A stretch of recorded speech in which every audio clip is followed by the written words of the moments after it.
You are live. Welcome, everyone, to the regular meeting of the Bethlehem Planning Commission. My name is Rob Malosky. I'm the chairman of the Planning Commission. To my immediate left are other members, Matt Malozzi, Tom Barker, and Mr. Eddie Burkos. We ask anyone here in attendance today to please silence your cell phone at this time. Today, we will follow through the projects as listed on the agenda. Each applicant will have a chance to present their project to the commission as their agenda item is called. Following that presentation, city staff will provide an overview of the city's comments and a recommendation. Then the planning commission members will have an opportunity to direct questions to the project, both to the applicant and city staff. Following that discussion, interested parties in attendance will have an opportunity to comment on or ask questions related to the projects. Anyone who does make any comment or ask any questions, we do have a sign-in sheet at the podium. We ask that you give your name, address, and email, and adhere to a 5-minute time limit. We ask that all comments be related to the project proposal under review, and that all comments be related to the land use issues of the project. When there are a significant number of interested parties, we request that members of the public be concise in their testimony and avoid repeating previously made assertions. After all interested parties have an opportunity to speak, Planning Commission members will have a final opportunity to deliberate. The review of the Planning Commission is based on the provisions of the Saldo zoning ordinance and other municipal ordinances. Decisions will be based on these ordinances, recommendation of the city professional staff, pertinent public comment, and the public good. Our first agenda item is the approval of the June 13th, 2024 minutes. Any discussion on the minutes as written? I'll entertain a motion at this time.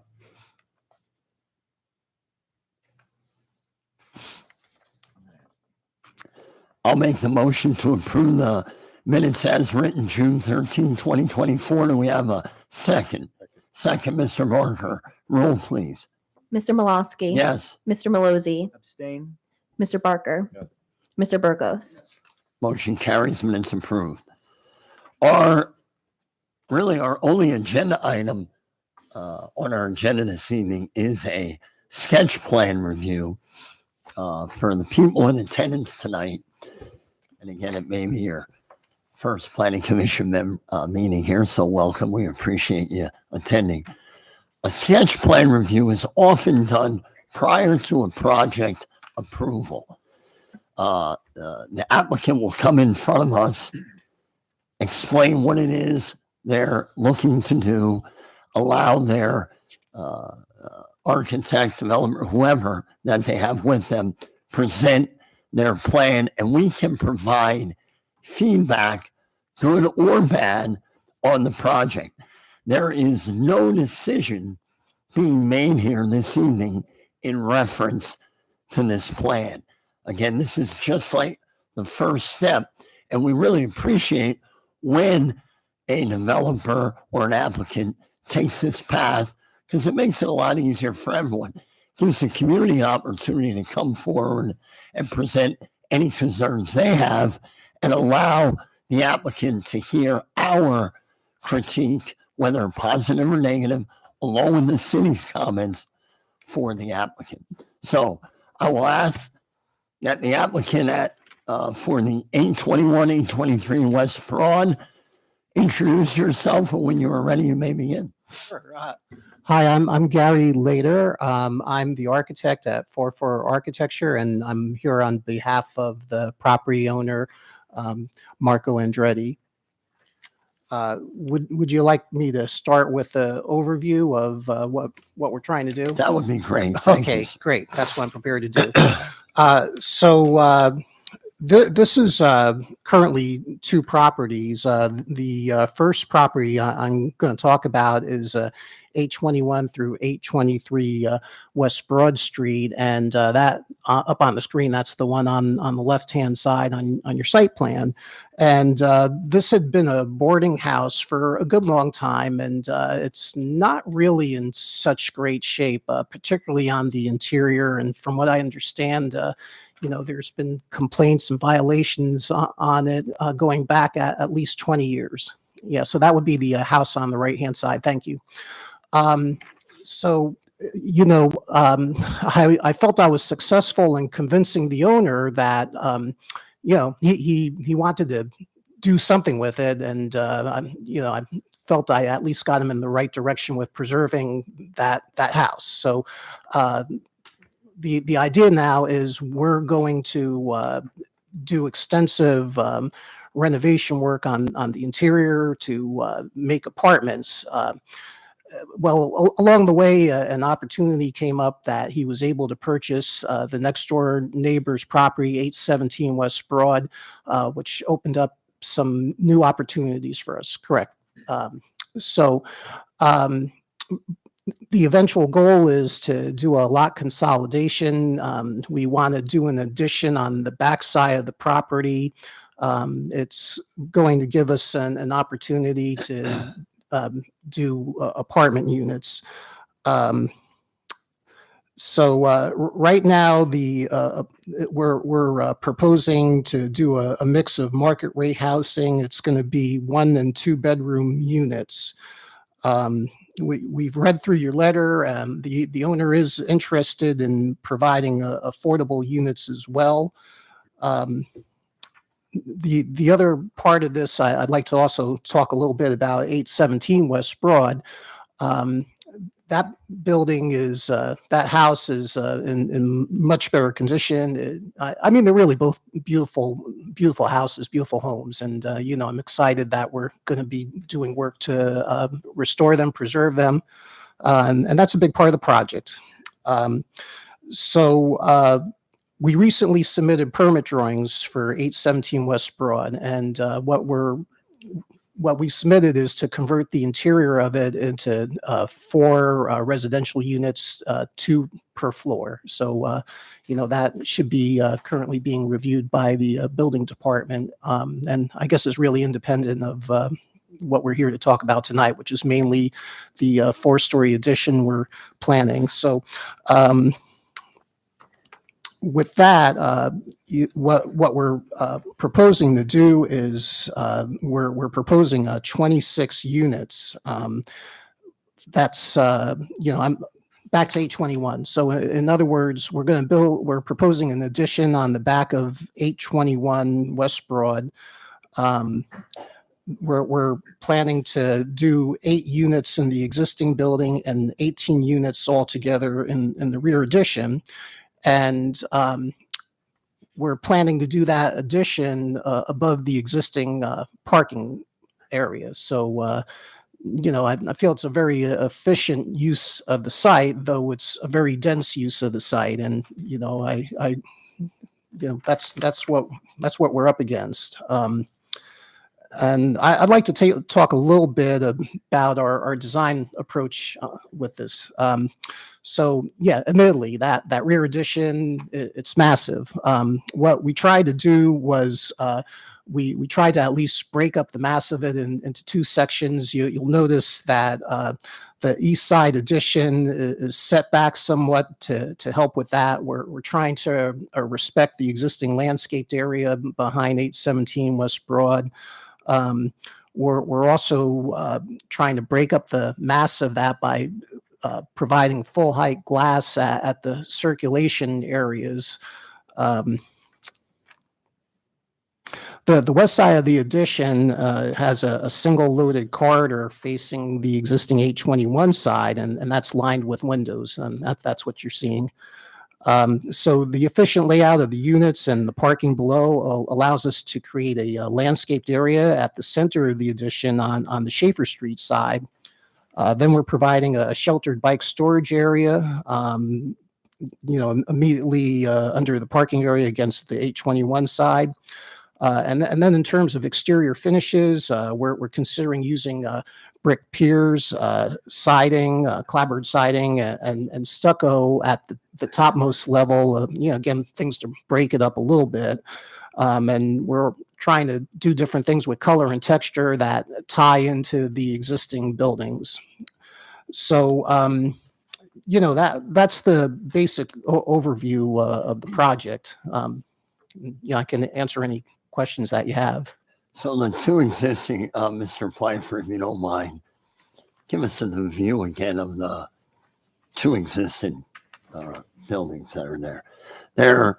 Is there any plan whatsoever in terms of demo, or are those, the way they appear right there right now, staying in that condition? Yeah. Let me clarify that. So the two main buildings that we're seeing, on West Broad Street, no demo at all for 817. On 821,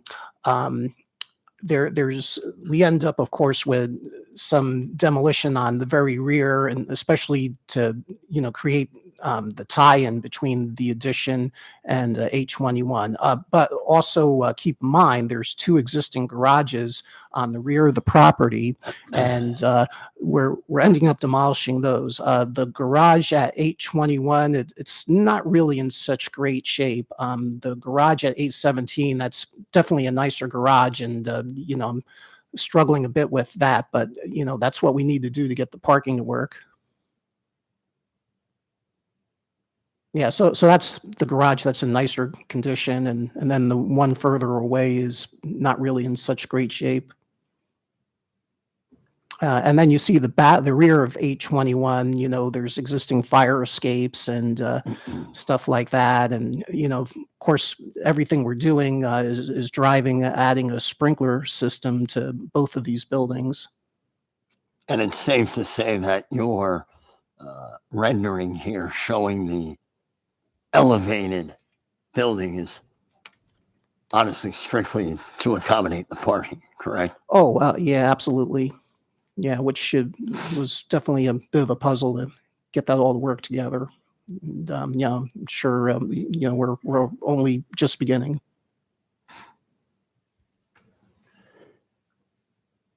Any comments, questions from the Planning Commission for the applicant at this time? Mr. Parker. How many parking spaces? 25 altogether, including one handicapped accessible. And that doesn't include the garages, is that what you're saying? Are you asking about existing or proposed? Proposed. Oh, okay. Yeah, we're at 25 proposed, and yeah, the garages will be gone in our proposed scheme. It'll be, okay. So 25 spots and 30 units. Correct.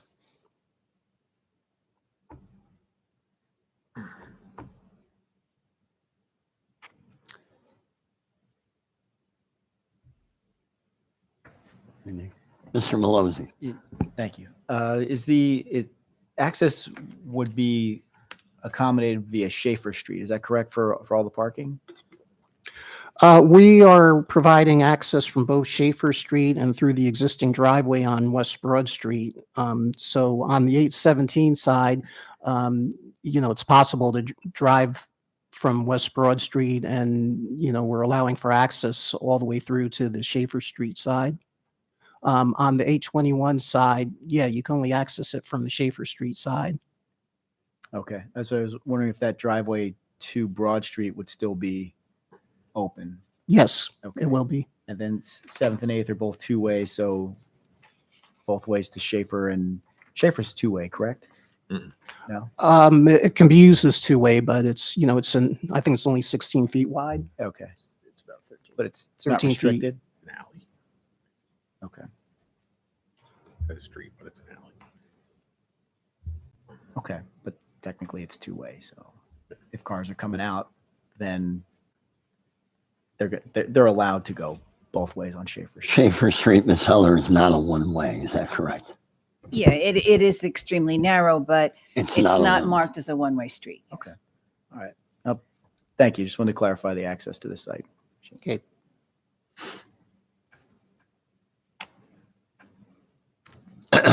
Ms. Heller, anything to comment on the July 3rd memo of Mr. Pfeiffer in reference to the sketch plan review on Cer- West Broad? Certainly. So first and foremost, as we've already acknowledged, this is a sketch plan. It's going to lack a significant amount of information that we'll eventually get when we go to a full land development. This is an opportunity for the applicant to present to you as the planning commission and to hear any kind of community feedback. So with that being said, there are a couple things that I think are critical. One is a clarification to our letter. We were under the impression that 817 was a commercial use on the first floor and a dwelling on the upper floors. That is incorrect. It is all commercial. So that would be converted into 4 units. The rooming house, which is what used to be or originally constructed as a duplex, would be converted into 8 dwelling units. And then the addition would house an additional 18, totaling 30 dwelling units. So just a point of clarification. We also added to your packet, if you didn't see so already, it's the sheet that's in front of you on the computer screen. That's the one page that was submitted as part of our sketch plan. That's important to note, only in so much as we've included a whole bunch of architectural plans in your packet.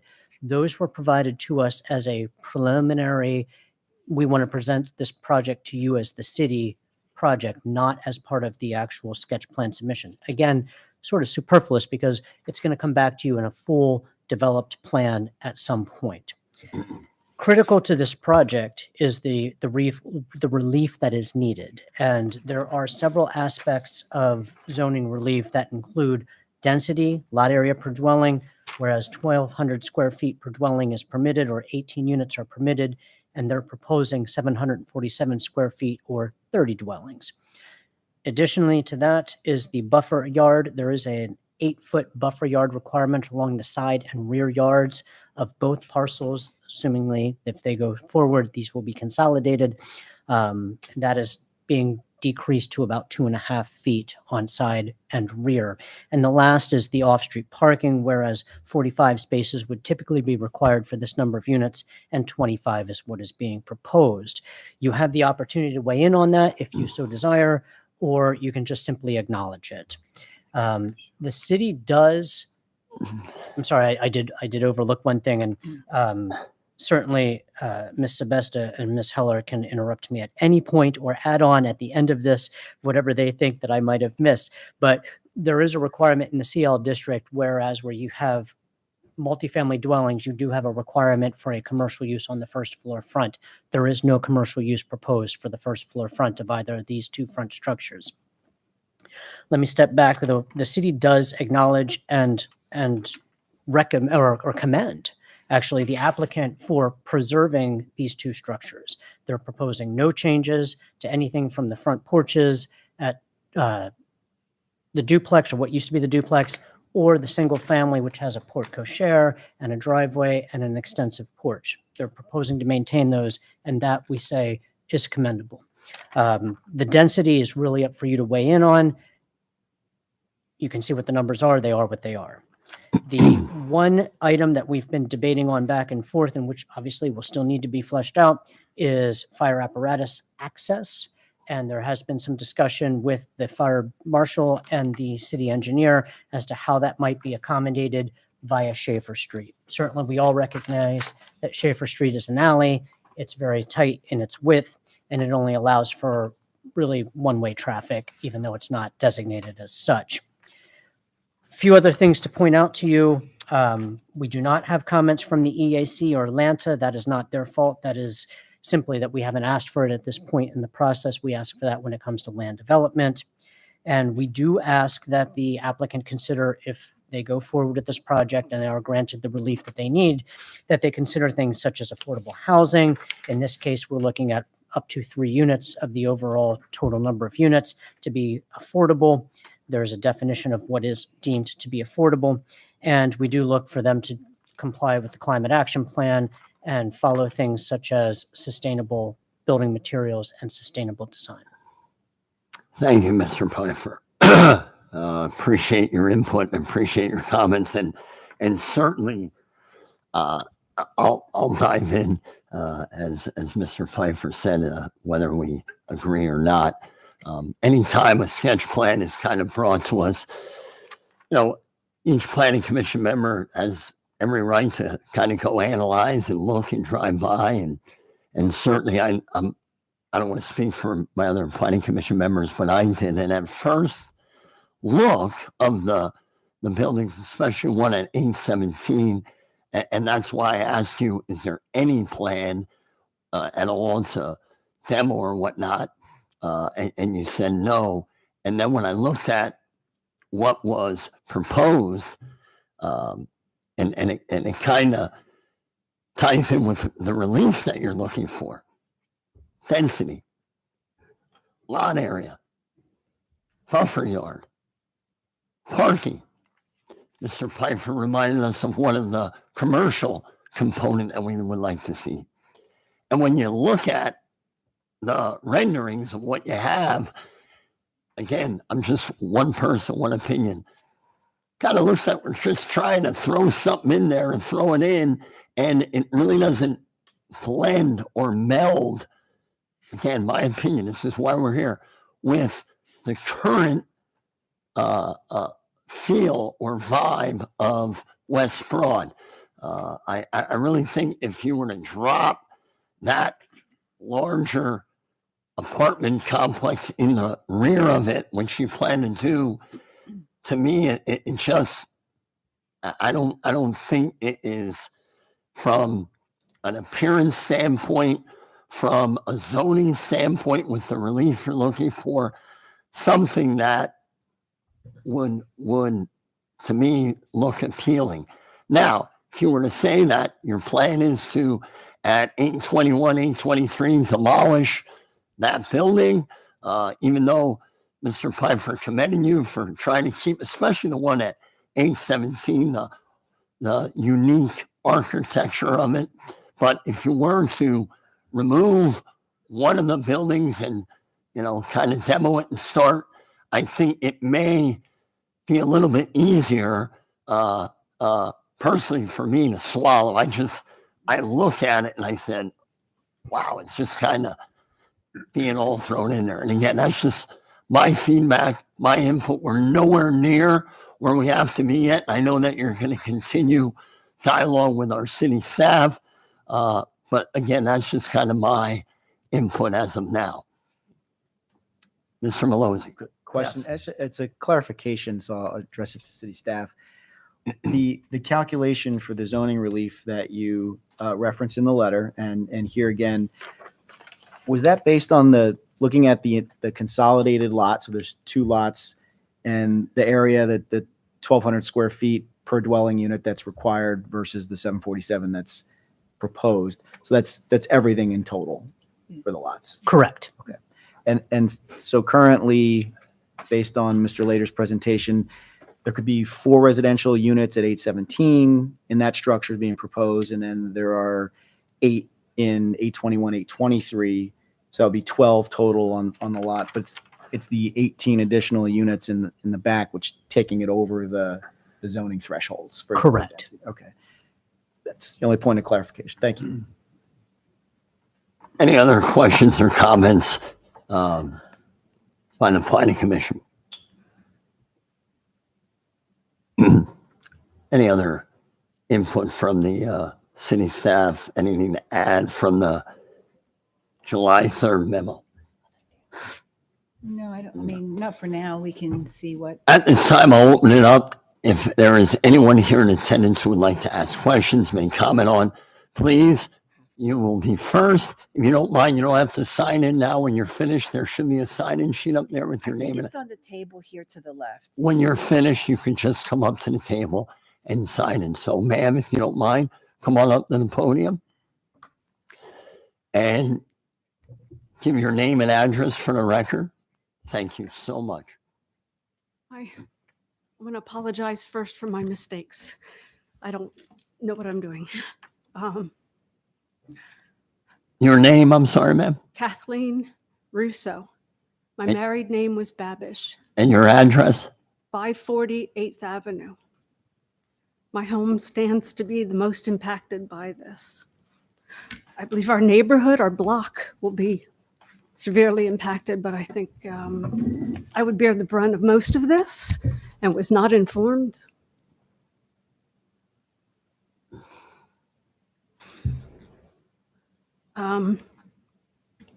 If you have the map of the plan, the layout, if you could bring that up. Thank you. First of all, the house on the corner is 827 West Broad Street. I don't own that. The house on 8th Avenue, 548th Avenue, that's mine. The owner names are switched and so are the lot sizes. 827 on the corner there has a large patio, a concrete patio in the back. And I don't know if that concrete patio would interfere with your distances between structures. It might. But the border that you're showing between 827 and my property, 548th Avenue, is off by 10 feet. That property belongs belongs south 10 feet. Where you show along the west side of the blue house, I don't call them by numbers, the blue double. Along that side, you're showing 3 bump outs. 2 of them, I believe, one's for a closet and one's for a staircase. That won't just be She might crossing too close to my bump out. property line, but also to 827 Broad Street. Because that, like I said, that's not where we divide. Property line that you're showing between my property, the corner property, and the blue property, I dispute that. I haven't had the time to completely research it. I have someone researching it presently, but it's only just started because I only just learned of most of this. If you could please keep it up, the map up. Thanks, and I don't have to look it up again. The site, thank you. If you look at the Broad Street upper corner there, you see where they're showing that they detected an iron pipe and a rebar. There's about 4 feet difference there. You look at the bottom here, Schaefer Street and my property line, there's about a 4-foot difference there. More like there's approximately 4-foot difference there. But you can see that the difference is just a little bit broader at Schaefer than at Broad Street. The Lehigh County Assessor's Office, the map shows that my property is 1 foot wider east-west. So those iron pipes are in line with the Lehigh County Assessor's Office. I walked this whole thing as much as I could without, wanting to trespass more than a step or 2. I can only find one physical marker that you're detecting, and that's my own iron pipe. It's been there long time. And it's what I've used for a long time, and it's what I landscaped my property with for a long time. And I landscaped it in a way outside of my fence, and I personally built very large planters against the fence and stained them to match the fence, and I hauled the soil and I filled them and I planted 3 tall evergreens. But I don't want to increase the amount of leaves anybody has to pick up. I want them to be evergreen all year round, and they stay condensed and just grow up. And each year it was giving me more and more view from inside my fence, my tiny yard. It's kind of like a courtyard look. I can see it over the fence, and it's starting to give me more and more privacy from the windows of the annoying room house, the nuisance room house. I mean, some of the residents there were very nice people, and they were living in terrible, terrible conditions, and my heart broke for them. Some of the people that lived there were actually frightening. Some of the people would also, rather than having to walk all the way around my property, walk out to Schaefer Street and all the way around to get to 8th Avenue, they would just walk through my property, right between the corner house and mine. And how many times can you tell them they have guests and there's turnover? So I kept building up my landscaping and planting and planting and growing, and they would step on them and break them, and I would keep planting and growing and building it up more until they no longer cross through there, and it's filled in. And I've been trying to beautify it, starting from Schaefer and moving up. And your tenants, they loved the evergreen shrubs in the tall ones of the plant, and they asked me for more. And there was an old man that used to sit on that back porch who was in extremely poor health, and he liked to watch the birds and the squirrels. So I built a table, and I set it up, and I attached a bird feeder and a water dish, and he enjoyed watching the birds and the squirrels, and we used to talk back and forth yards a little bit. He's gone now, but I like that my fence only goes down so far, and then I have an opening. I could have extended the fence down further, but I need some morning sun to come up. It gives some sunlight to my backyard, to where I have a bird bath, to where I have an arbor, to where it looks beautiful from my patio that I built out of slates that I dug up in my own yard, because every time I wanted to plant a plant, I would uncover a slate or two, and I saved them, and over the years, I built a patio. And anyway, the morning sun coming up, it helps part of my backyard, and it also helped my side yard between 827 Broad and me. And it helped for some privacy for both of us, and that needs more work. But we're both on limited incomes, and we're doing what we can, and we still enjoy some privacy.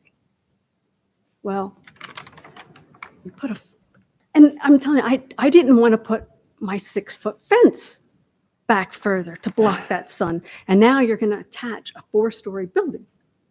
And that's going to kill my landscaping.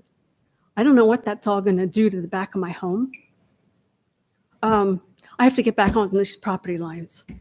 So your iron pipes that you're detecting and the rebar that you're detecting, and I know where I have that one iron bar. That's obvious. Like I said, it's encroaching, I feel, approximately 4 feet and just about against my fence. I might have an inch or two. That would destroy my landscaping along there. There were 3 large maple trees. There's now 2 large maple trees and a half, 2.5, 2 1/3. Because on June 26th, we had that horrible windstorm, 60-mile-an-hour winds. And I watched from the window as the thing broke and fell. And the following morning, I called Apex Management. And the only way I knew to call them was from reading the name on the side of a van, because there's no way you could get contact with the owners of this property. I've tried, believe me. I called the management company, and I can't tell you how many times I've called them since. And they're always extremely polite. Seems true. And at no point did they say, I was telling them, part of that tree is still standing, but most of it fell onto your land, and some of it hit the roof or the corner of the garage. I told them, I see a little bit of damage there at the corner. I don't see other damage, but I can't see it all because of the foliage. But if there is more damage under there, I think it's probably minor. And I called them back, and they thanked me for letting them know that this happened. Then I called them again to let them know that my insurance company told me that I'm responsible for the tree that's still standing on my land, which right now it's like, I'm guessing a 20-foot stump and one branch. I'm responsible for removing that, and they'll help me with that. But the blue house owner, he's responsible for, and his insurance is responsible for what landed on the ground. I didn't know that's how it works. And I contacted Apex again to let them know, this is what my insurance company is telling me. If you believe something different or your insurance company is telling you something different, please let me know. Mr. Russo, Am I done? no, I feel your passion. I'm trying to keep things moving along, Yes, and believe okay. me, I really I'll get back to- appreciate okay, I'll get back your to- comments. If you can stay on the Yep. course of what I'll the get back to- project's yes. about, would be great. I'll get Thanks. back to the property line. They never told me that the trunk of the tree, they were disputing that it was theirs. All that time, they never told me, we're saying the marker's over here, not here. You don't have to take care of that tree, we'll take care of it. Now, there's a third point on this map. If you go over to, I don't have the property numbers right in my face. If you can shrink that down to where we can see the whole sketch plan. Yep, or I'll look it up. Okay, great, thanks. Along Broad Street, coming from 7th, the first place you see detected, I forget what it's called, a pinch pipe? It shows a pinch pipe being detected. But the property line is drawn approximately 4 feet west of that, that property line marker. So in 3 points, you're shifting the property line 4 feet.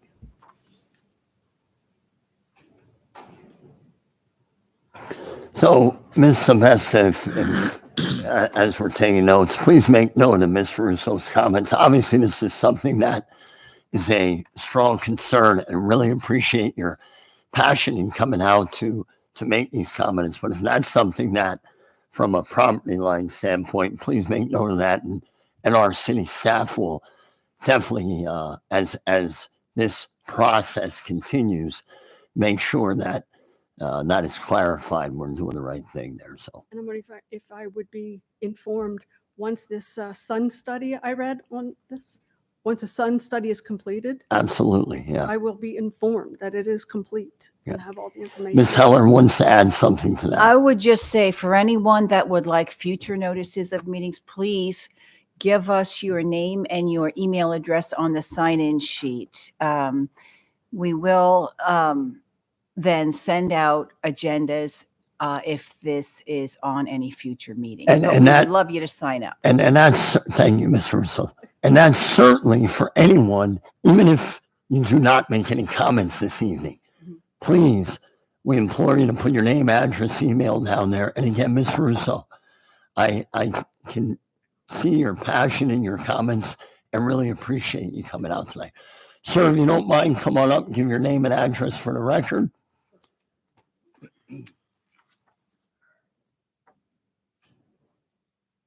Hi, I'm Douglas Jones. I live at 523 8th Avenue, just about a half block from this installation. I'm a retired engineer and project manager, so I can actually read this and understand a little bit of what you meant. I have one question, but I have two concerns. Should I address them both now or? Give us your concerns. We'll save your question for the last thing. Okay, my two concerns are, and you hit on it earlier about access for safety of vehicles. The east or the south side of this along Schaefer Street with its limited setback, if I were a fire chief, I would have no idea how to set up and stage my equipment in order to fight against a 4-story high fire. It would be impossible. And I've spent 15 years on a fire brigade myself. Okay, my other concern is parking. Again, I live on 8th Avenue with less parking than you even have centers and rooms. The overflow parking is going to end up two places. It's going to end up on 8th Avenue and it's going to end up on 7th Avenue. 8th Avenue also is picking up extra parking right now from the Valley Youth Hospital, which is a very good neighbor. We love them. They're there and take good care of the place. But the additional parking would be quite a load on us on 8th Avenue. I have no idea how it would affect 7th Avenue, but I'm sure it would affect them as well. Keep in mind also that 8th Avenue is a snow emergency route. we cannot afford extra traffic on a snow emergency route. So those are my concerns right now. The simple question is an easy one, and you guys can answer it. You show your parking spots and everything on the drawing. Where are you going to put your trash dumpsters and things of that nature? In one of the parking spots? Adjacent to the elevator stair core, you see the tan area there. We have a lot of room. We just haven't shown an enclosure. Okay, for so you. you're going to have access for dumpsters and trash within that building that you'll have to be moving in and out off onto Schaefer Street, which is a narrow alley. It is not a street, a very narrow alley. So I think that would be very inconvenient, and certainly there's no place outside of your plot to be able to put that. So that's my. Thank you, Mr. Jones. If you don't mind, add your information to the list. Thank you. Yes, sir. If you don't mind, come on up. Your name and address for the record. My name's Fred Chamberlain. I would say Fred J. Chamberlain IV since it's on the document, but I wasn't born with the silver spoon that the name implies. I own 807. It's Inner Resources Counseling. I've owned it for 11 years now. Love the property, love the neighborhood. It's been very good to us. It's a small business, and I guess I have two concerns. Part of the first one was alleviated by hearing that 817 is going to remain standing. My opinion, it's the nicest house on that stretch of West Broad, so I think it's an invaluable image. But the other concern I have is this monolith that's being proposed to be built in the back. As was mentioned, it does change the entire look of the neighborhood. My concern along with that would be shared with the parking concerns. From what I heard here, it sounds like zoning regulations ask for 45, and there's about half that at 25. The overflow would be a concern. It would be problematic for my business as well. The other concern I have is there would be a financial hardship on my business with, I don't know how long this thing would take to construct, but it's not very far from the walls of my counseling practice. And I can only imagine how problematic that would be over an extended period of time. I guess that's being succinct, that those would be my main concerns. Thank you, Mr. Chamberlain. Again, if you don't mind signing in.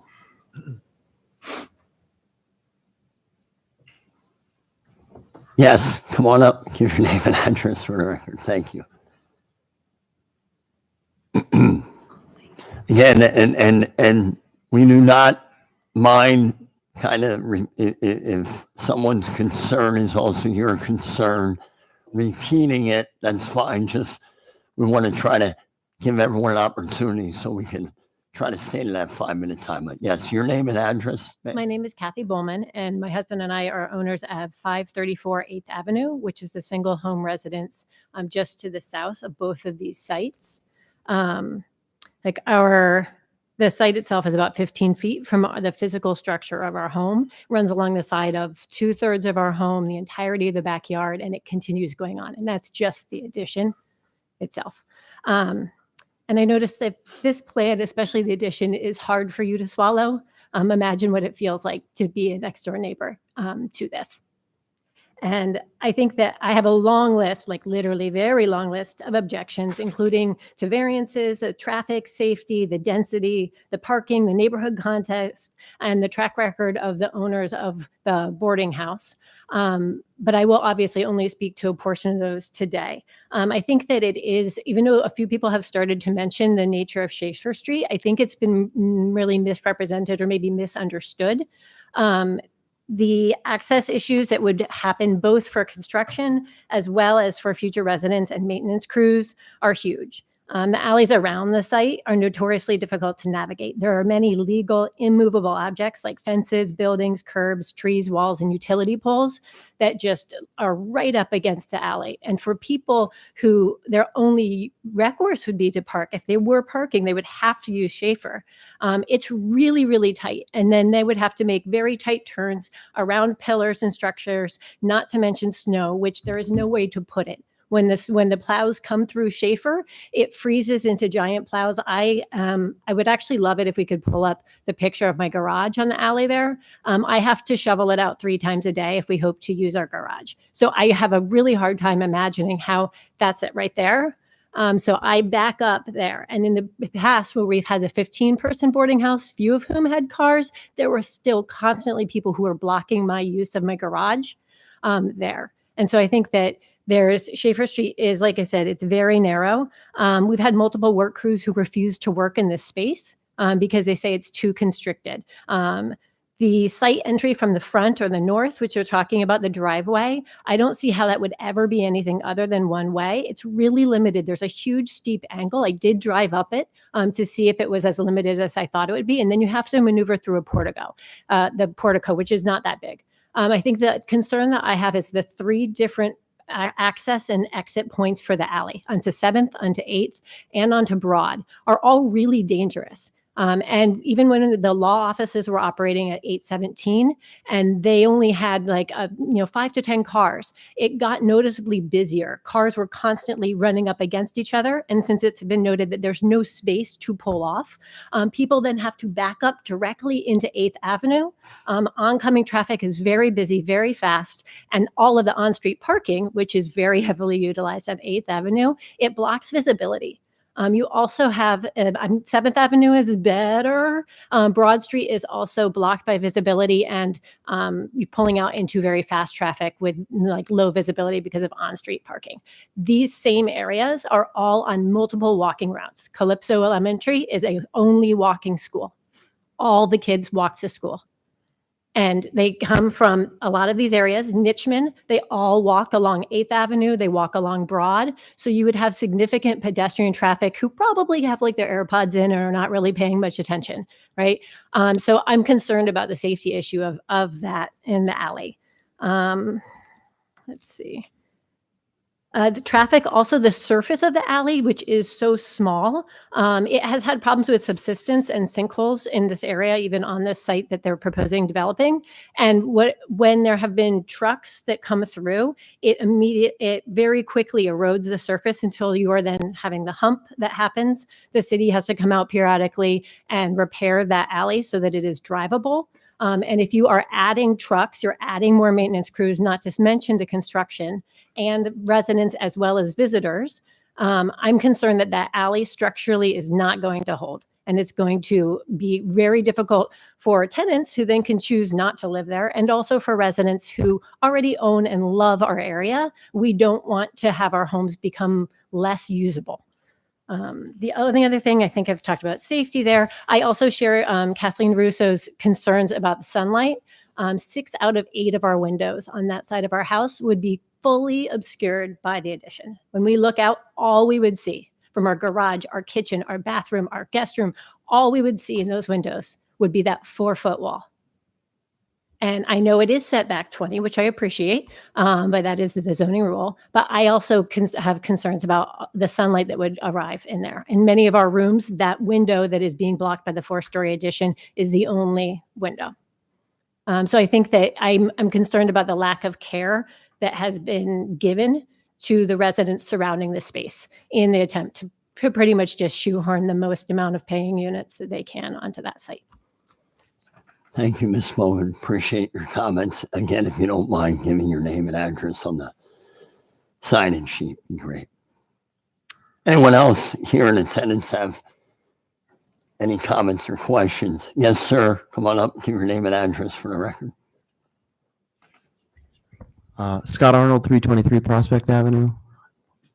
Just want to echo the sentiment with walkability and density, schools, children in both Nitchman and Calypso. I think we kind of erode some of the character by throwing in some of these dense, rental units. Mostly you don't have that anchor to the neighborhood. You're a tenant, you're not an owner. So by allowing that, project by project in this area, if that's kind of where we're thinking, we've got to think about the character of the neighborhoods, the character of the schools. And, once you knock down one building with historic provenance, where's the line drawn? So just some of my concerns. Thank you, Mr. Arnold. Yes, come on up.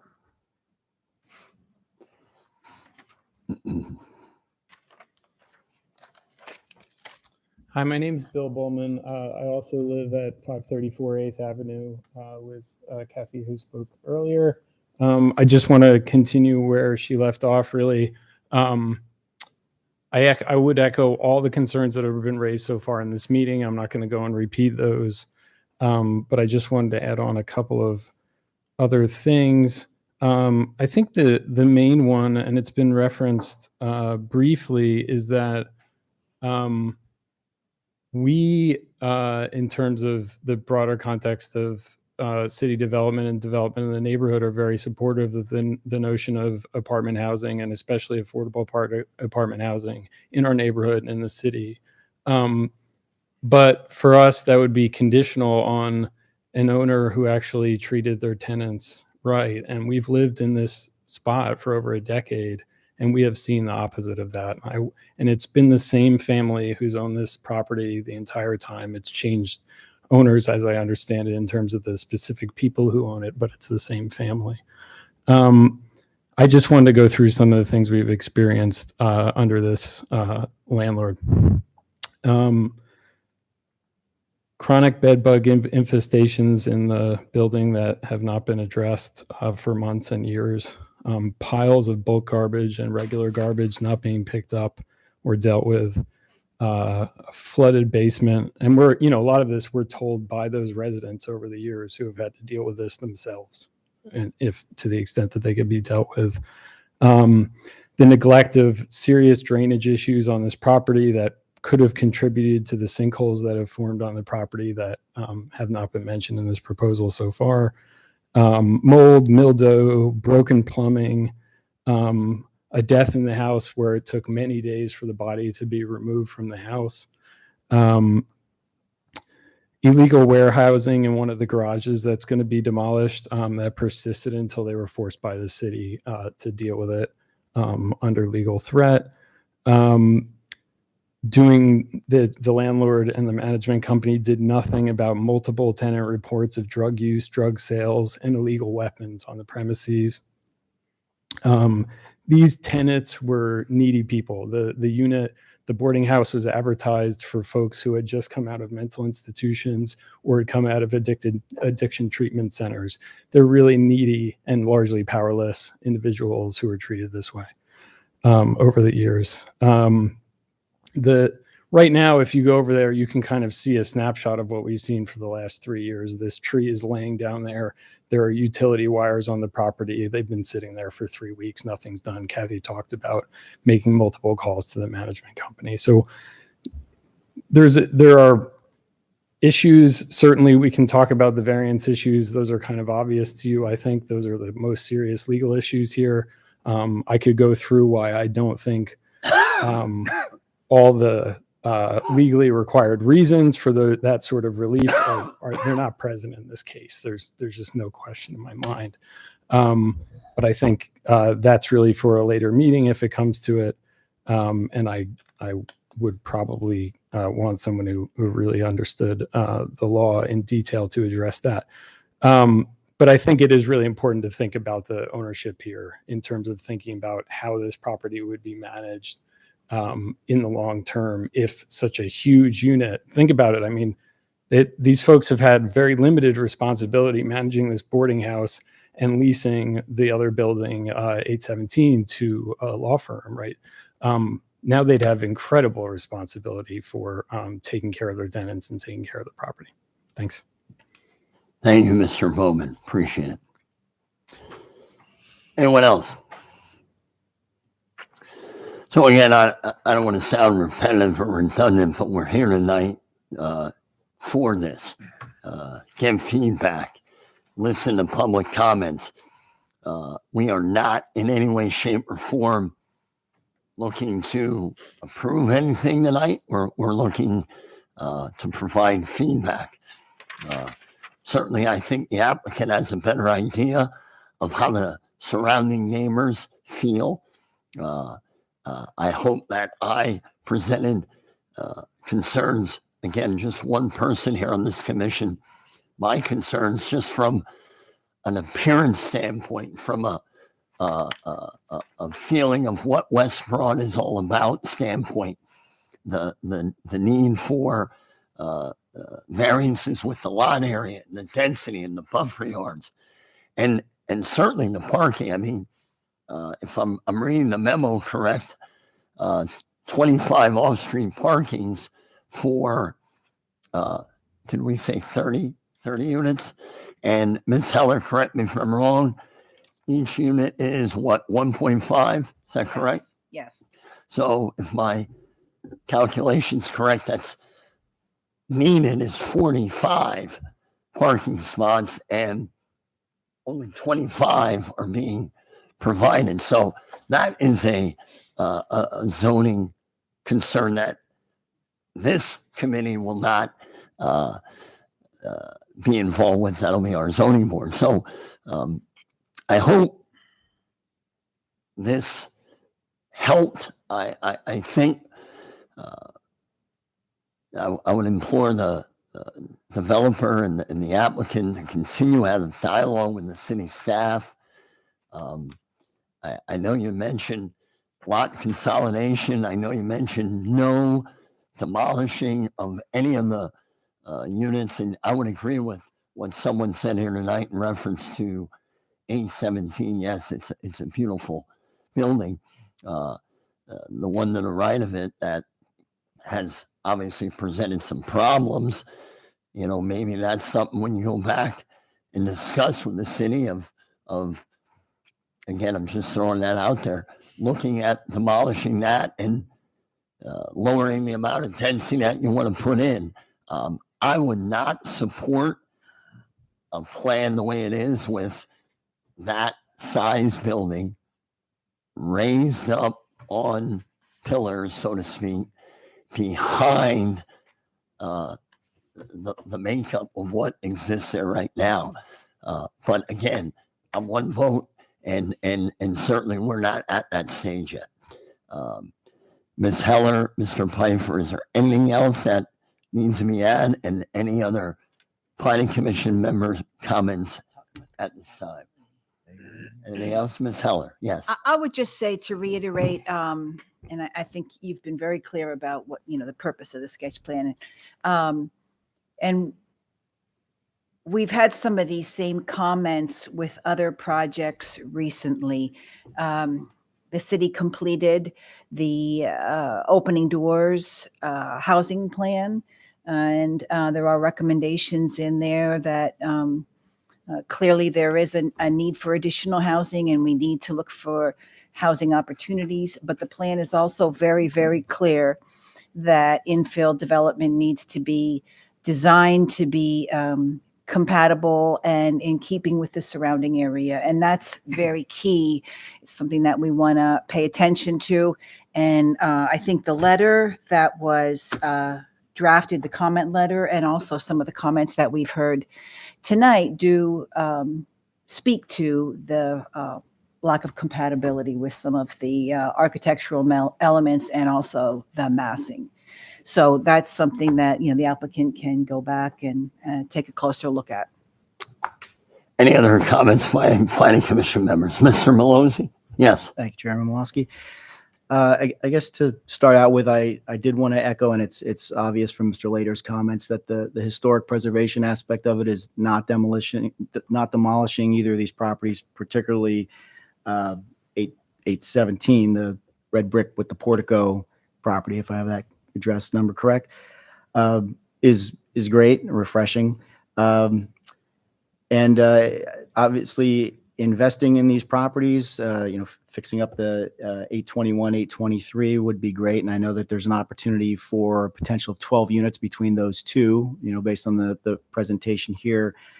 But I guess I have to echo, and our our purview, as I understand it, as a commissioner here, is the subdivision and land development ordinance. So certain of the comments here, while I understand as a citizen of West Bethlehem and as a person as well, they're out of our purview. But what's in our purview, as I understand it, our mission here is to listen to all of the input from the city, from the other commissioners, from the public, and from the applicant itself, and give some feedback. And having a sketch plan, as Chairman Malosky said, is excellent. This is a great opportunity, and I'm sure the neighbors appreciate that early in the process, an opportunity to comment and for the planning commissioners to hear it.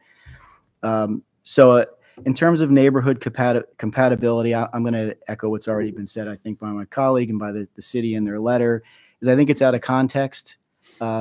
Too dense. I mean, density where it belongs is good, but this I think is too dense to the extent that it does change the character of the neighborhood in terms of its sight lines. And then when you start to pile up multiple zoning relief required, like the setbacks, and understand that 8 feet's not a lot to begin with when we talk about the neighbors and privacy and blocking sunlight and view sheds and all of those things, and cutting it down to 2 with a building of that size is significant.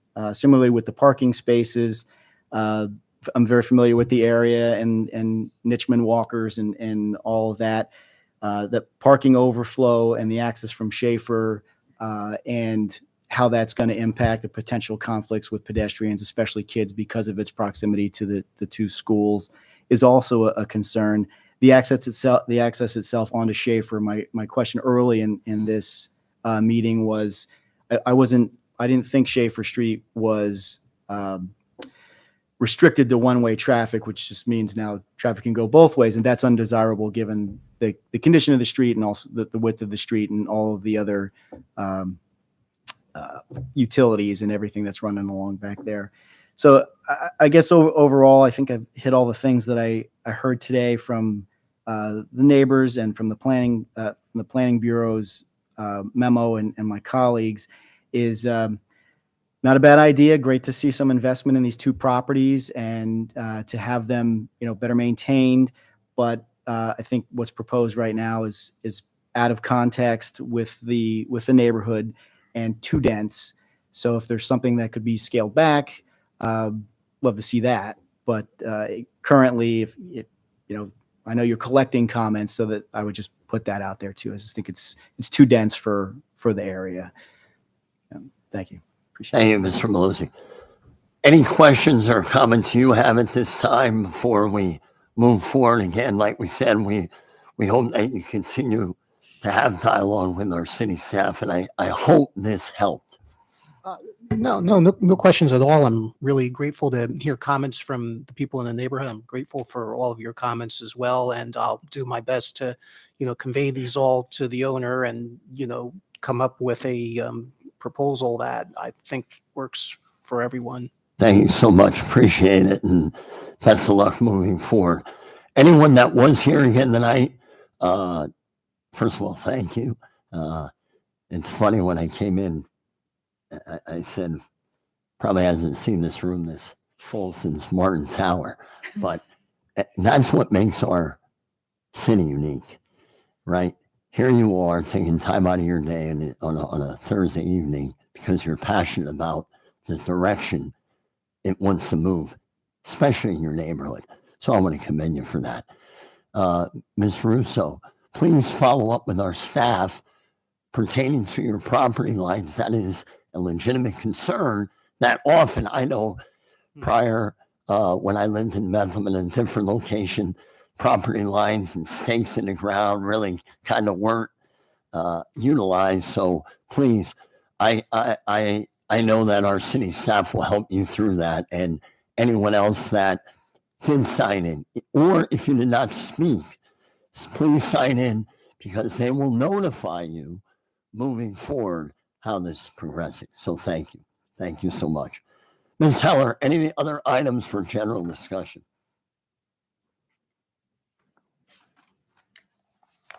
Like the review sheet? Sure. Okay. Why not? Do you want to go over the comments and the? Mr. Pfeiffer, you want to mention what we have? Anything in the hole coming up? Certainly, and And I'm sorry, Mr. Pike, for anyone that is here, it is normal that we have our meetings the second Thursday of the month. It was moved to this Thursday because we couldn't get a quorum. August, it will be moved as well because of the huge festival that goes in our city known as Music Fest. So just to be aware of that as well. Ms. Heller. I would just say if this does go to the zoning hearing board, some people acknowledge that there will be variances necessary. We are obligated to send notice to all property owners within 300 feet of the property. So I'm assuming that many of you would be within that range, and then we would send you a copy of the agenda, so you'll have that notice. And to that end, Yes, Mr. Pfeiffer. thank you, Mr. Chairman and Ms. Heller, for stealing all my thunder and all my exciting things to talk about. I will now enlighten you on the upcoming stuff for the PC agenda, which Ms. Sebesta has actually corrected me. And so we do have a couple cases that are up and coming that will need to be either on the August agenda or extended. That is the Elliott Avenue project. That particular applicant and their engineer has been working very closely with Mr. Yandam and Public Works to try and come to some sort of agreeable solution. They're not there yet. Hopefully they will, but that project will either come to you in August or it will be pushed back a little bit further. 608 Pierce, very similar situation where there's some public works issues that they have to work through. Hopefully they will be on that August agenda. I suspect that they're very close to the finish line. 2300 City Line Road. This is a project that would be coming before you, but for the applicant's request for an extension. So that has been pushed back into September. The same as with the following project, 1024 Blake. That project is very close to the finish. So I suspect if it doesn't come before you in August, 100% will be for you in September. 2650 Linden is of a similar scenario where they should be very close to becoming complete and before you, if not in August and September. And West Broad Street is what you just heard tonight. That's a sketch plan. So even though we put it down as having a deadline, it really doesn't, because you don't have to take any action on it formally. It's really up to the applicant at this point to proceed with their next step, which, as we had discussed before, they're going to seek some variance relief. So that's going to the zoning hearing board before it ever comes to you. Last is 1355 Easton Road. Not Easton Avenue, but Easton Road. That's an expansion to a warehouse, and that project is also going through its review process. I suspect after they get their review letter, the second go around, they'll be ready to come before you for their expansion. That's everything I have. Thank you, Mr. Pfeiffer. Any other questions or comments by the Planning Commission? I'll make a motion to adjourn. Do we have a second? Second, Mr. Barker. All in favor, say aye. Thanks for coming out. Good night. Craig,